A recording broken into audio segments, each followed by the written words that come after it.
अभी हम लोग एटम चैप्टर का एनसीईआरटी क्वेश्चन सॉल्व करेंगे, जिसमें कि पहला question fill in the blanks है, लेकिन ये क्वेश्चन ऑब्जेक्टिव के रूप में भी आ सकता है, इसलिए इसको ध्यान से समझेंगे। पहला क्वेश्चन ये कह रहा है the size of the atom in Thomson's model is the atomic size in Rutherford model.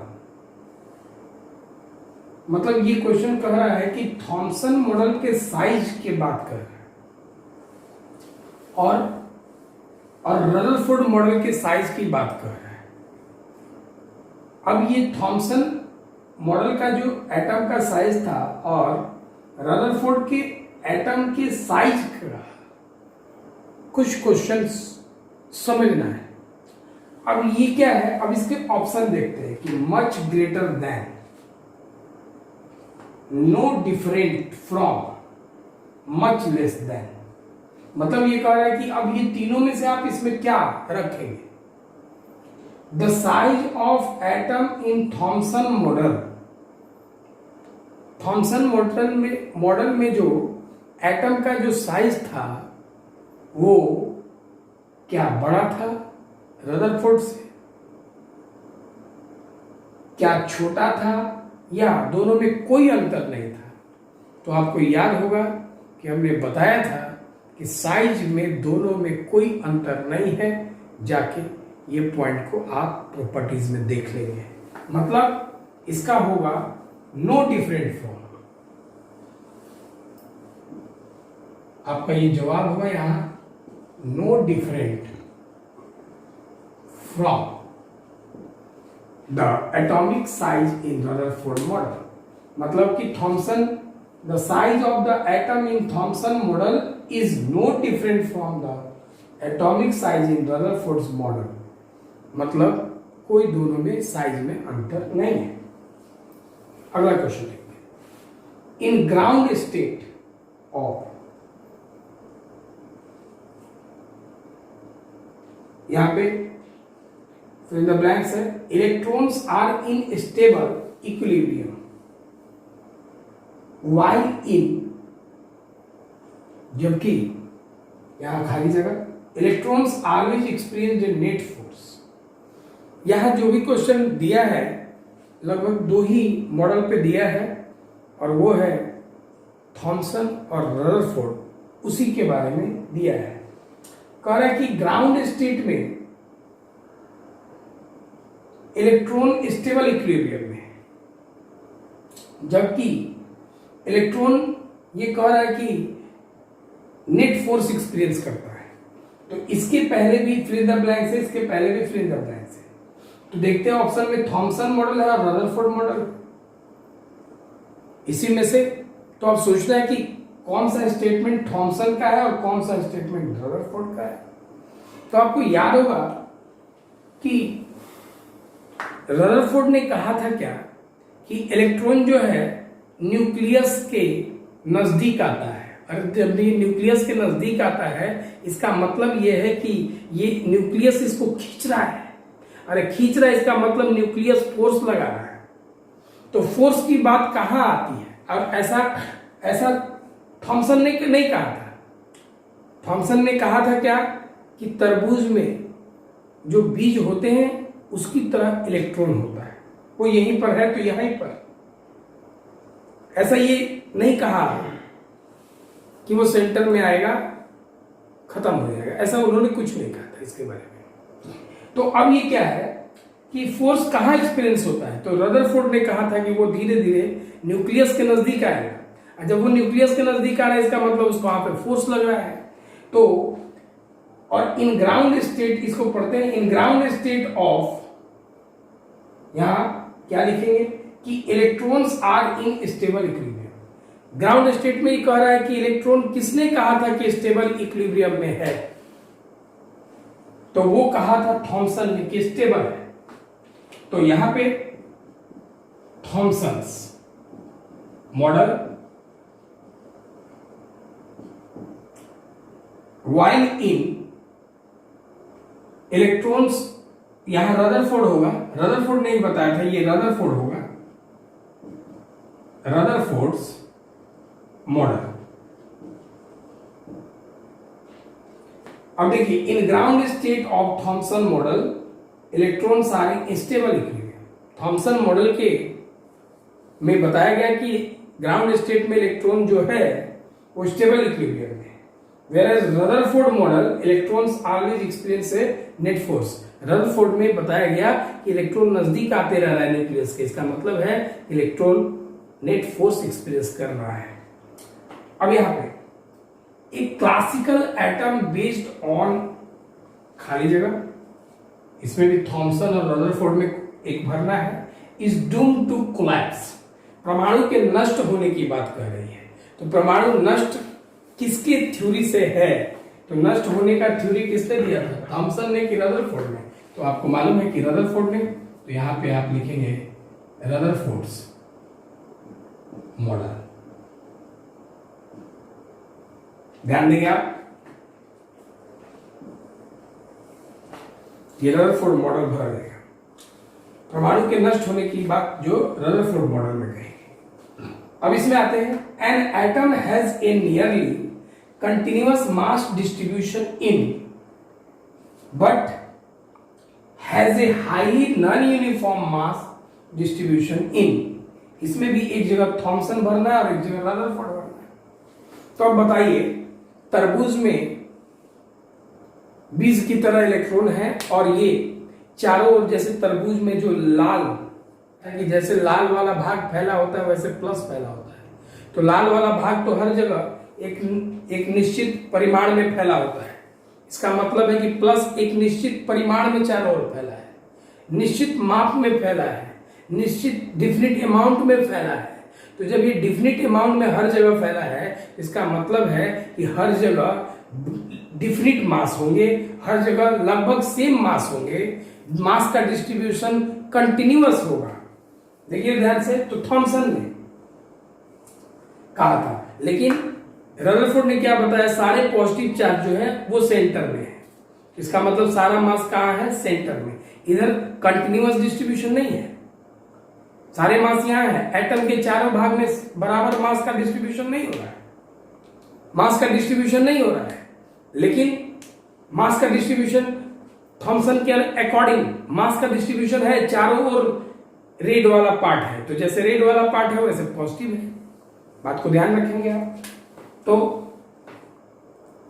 Atom has a nearly continuous mass distribution in, mass distribution continuous किस में है, तो थॉमसन में। तो यहां आप भरेंगे Thompson model, but has a highly non uniform mass distribution. अनियमित, यहां ज्यादा है इधर कम है, कहां पर, तो वो रदरफोर्ड में, in Rutherford's model. Positively charged part of atom possesses most of the mass of atom in।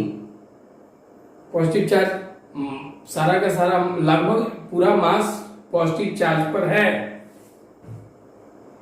वो किसने कहा था, रदरफोर्ड मॉडल ने या बोथ मॉडल ने? तो दोनों ने कहा था, उसमें भी और इसमें भी। तो इस आप लिखेंगे यहां पे बोथ द मॉडल। ये हुआ पहला क्वेश्चन। अब आगे हम लोग दूसरा क्वेश्चन देखते हैं। अभी हम लोग दूसरे क्वेश्चन को देखते हैं। दूसरा क्वेश्चन का, suppose you are given a chance to repeat the alpha particle scattering. आपको एक चांस दिया गया कि आप अल्फा पार्टिकल का स्कैटरिंग कराएं using a thin sheet of solid hydrogen. आपको गोल्ड फॉइल जो आपने लिया था उसके लिए वो गोल्ड फॉइल के जगह पे आपको सॉलिड हाइड्रोजन दिया गया है, solid hydrogen in place of gold foil. याद रखें आप, हाइड्रोजन जो है 14 केल्विन से कम टेम्परेचर पे सॉलिड स्टेट में होता है। Hydrogen is solid at temperature below 14 kelvin. What result do you expect?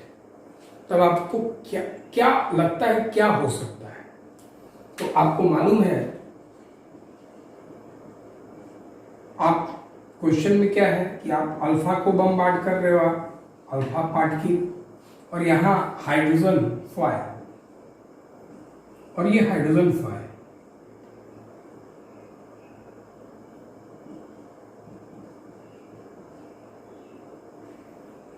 ये हाइड्रोजन फॉयल।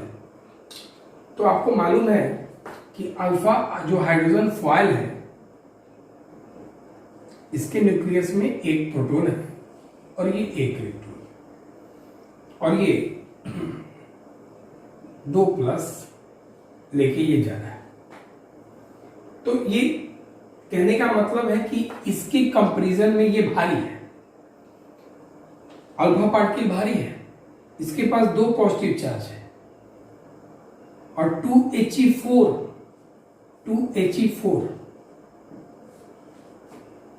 इसके पास पार्टिकल 4 हैं, इसके पास केवल एक पार्टिकल है, इसमें 2 प्रोटॉन है और 2 न्यूट्रॉन है। He4 2 प्रोटॉन 2 न्यूट्रॉन, लेकिन हाइड्रोजन 1H1 एक ही प्रोटॉन है ये। इसके कंपैरिजन में एक प्रोटॉन एक पार्टिकल है इसमें, और इसमें 4 पार्टिकल है, इसके कंपैरिजन में ये 4 गुना भारी है। तो ये भारी है, तो जैसे ही ये इस पर आएगा, ये स्ट्राइक करेगा, तो ये दूर भाग जाएगा, ये बहुत तेजी से भाग जाएगा। Hydrogen moves faster.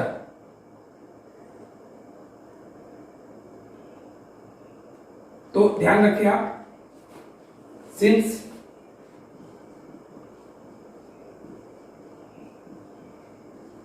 we know that hydrogen is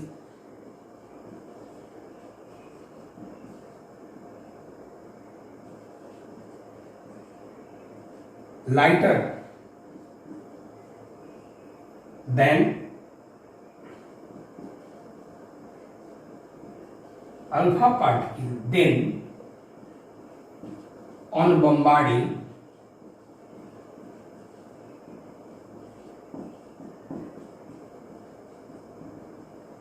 alpha particle over hydrogen,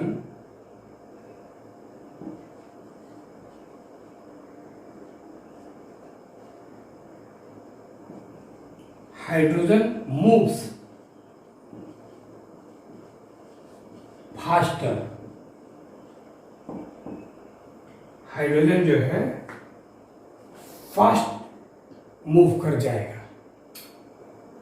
देखिए, किसी किसी बुक में ये लिखा रहता है कि ये हाइड्रोजन सीट को पार भी कर जाएगा, और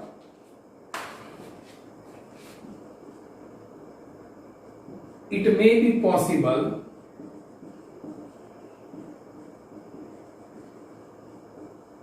that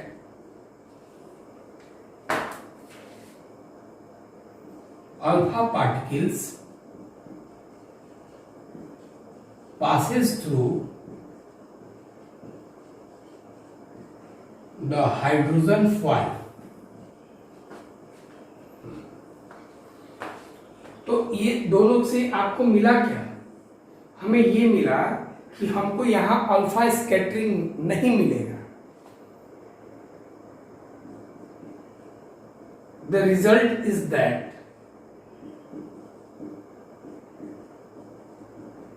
in any case there is no possibility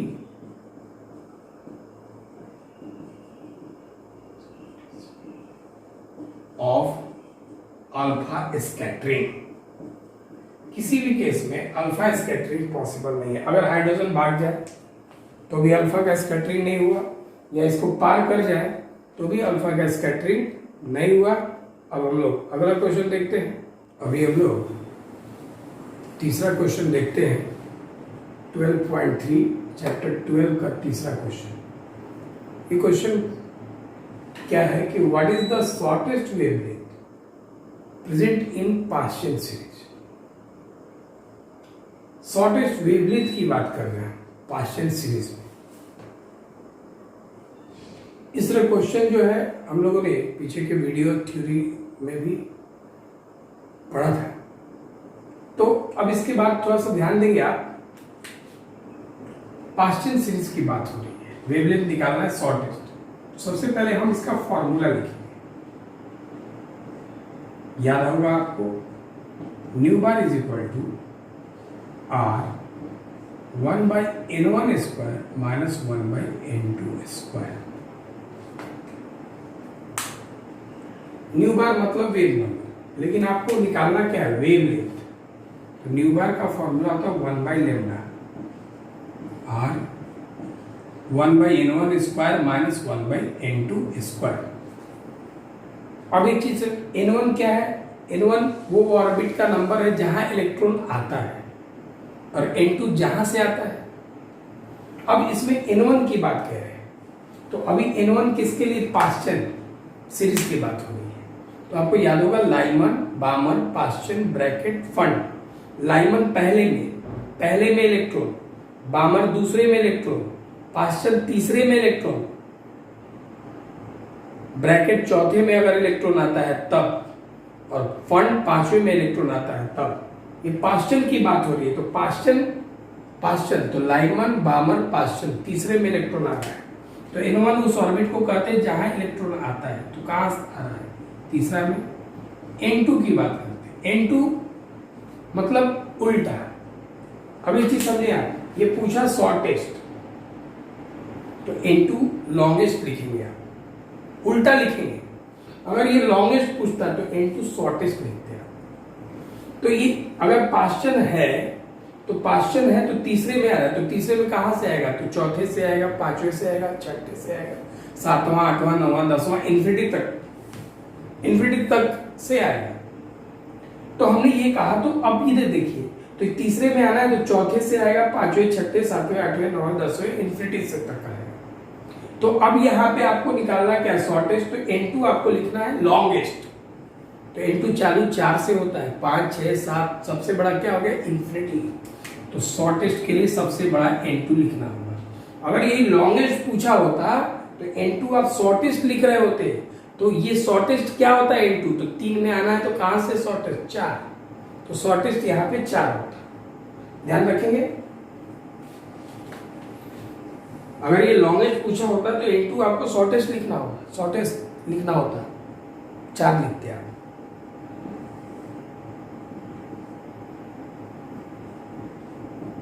one by lambda R 1/n1 मतलब 3 का स्क्वायर माइनस n2 मतलब इन्फिनिटी का स्क्वायर।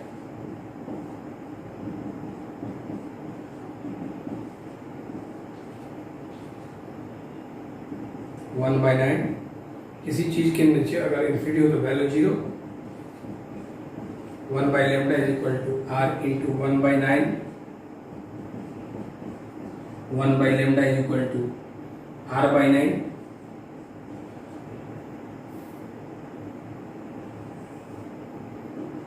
यहां से आप उल्टा कर दीजिए, lambda is equal to 9/r। r का मतलब रेडबर्ग्स कांस्टेंट, 9/r। r का वैल्यू 1.097 इंटू 10⁻⁷। इसका ये वैल्यू है, r का वैल्यू। इसको आप डिवाइड करेंगे, तो डिवाइड करने के बाद जो आएगा वो आंसर होगा मीटर में। ध्यान देंगे, अच्छी तरह से हर क्वेश्चन को आप सॉल्व कीजिए। Thank you.